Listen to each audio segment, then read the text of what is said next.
Pansinin nyo, yung mga matatagal ng mag-asawa ngayon, yung mga nakikita natin ngayon, yung mga kasama natin ngayon dito, alam niyo po, isa sa mga sikreto nila, hindi lang yung maganda sa isa't isa, yung tinanggap nila, maging yung pangit na bahagi ng kanilang pagkatao.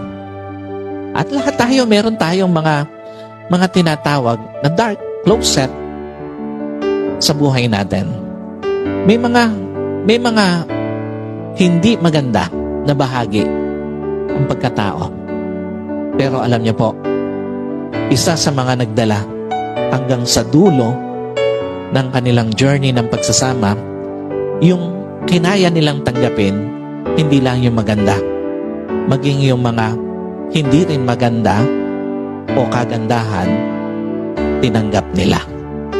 Alam niyo po, makakarating kayo sa dulo ng inyong relasyon ng pagmamahalan kung hindi lang yung mga positibo ang kaya ninyong tanggapin, maging yung mga hindi positibo sa taong binigay ng Diyos sa inyo.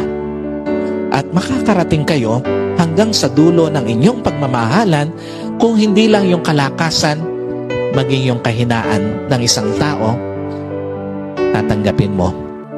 Kasama siya sa kabuuan ng inyong journey.